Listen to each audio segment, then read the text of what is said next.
Here are 5 things you didn't know about the GR Corolla. The GR Corolla is one of the sweetest, coolest, most standout-ish hatches to hit the market in a long time, and it has a price tag that follows that. So let's talk about 5 things that you didn't know about it to give you an idea of why it has the price tag it does, so you feel maybe better, maybe worse about it.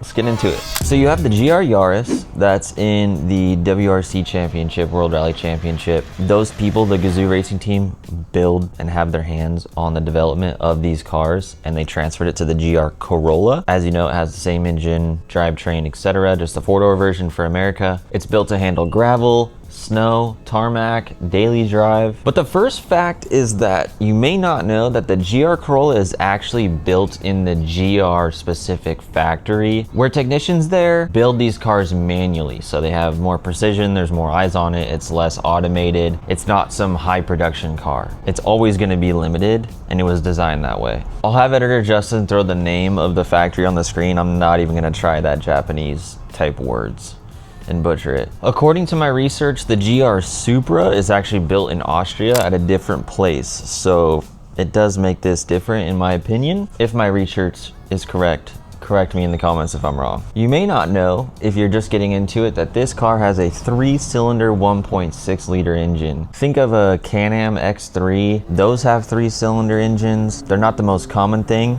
The formal name for it is the G16E-GTS. 300 horsepower at the crank, making it the most powerful 3-cylinder engine in production right now. And this is from the Yaris, like I mentioned, but they did tune it to be a little bit quicker for the Corolla since it's a bigger car. Fact number 3 is the all-wheel drive system is unique because you can adjust the torque front to rear to do drifting, different types of surface that you're driving on.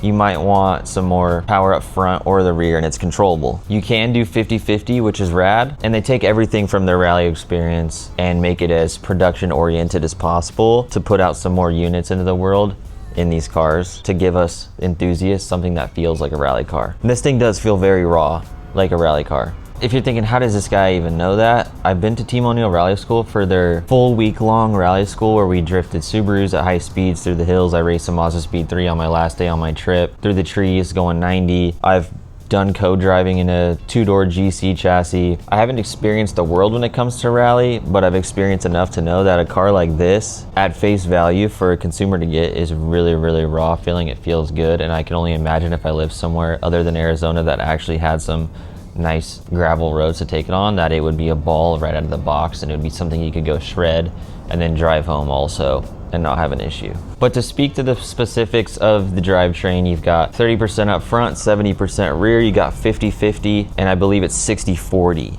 60% front, 40% rear. Fact number 4, the 2023 and 2024 models only come in manual. I just read as I was getting ready to film this that the 2025 model is offered in a 7 or 8 speed automatic, which would probably be actually pretty nice. I'm curious to see what the reviews are on it, but the manual gearbox was designed specifically for this car and this chassis, so it is something unique. It feels very similar to a 2007 Hawkeye, like STI. It's very notchy, it's very raw from factory. I don't even want a short shifter on it. It's just a super solid feeling car. It feels like a bolt action rifle for the most part from factory, which is rad. Fact number 5 is the details on the limited production. Make sure I have my facts here right. In the first year, there was only 8,600 units made, and 6,600 of them came to the US. That's not very many. That's part of the price. The back half of this is the special edition. So if you don't know, there's the Maritzo edition. No back seats, track focus, shorter gearing, which is cool. Then you have the circuit edition, which is what I have. Carbon roof, aggressive styling, front and rear, limited slip differentials. This is definitely the go-to, but you have to pay for it, and it does hold its value quite well, because it's very sought after to have those LSDs. When you get into a situation where you're sliding, those limited slips will actually lock up the wheels so it can track. When you have open diffs, like on the Core Edition, when you get into tight, some more intense driving, sometimes those open diffs, one wheel will spin versus both of them, and you have less control or less options when driving on loose surfaces and such. So it is very sought after from a drivability aspect to have limited slip differentials. That was a quick overview of 5 facts you may or may not have known about the GR Corolla. It does make a lot more sense why they hold the price that they do. They're very special cars. Let me know what you think about these, if you like them. If you own one, drop your opinion down below. If you want to check out a video where we modify all the power mods on it, you can click this video right here. We'll see you over there.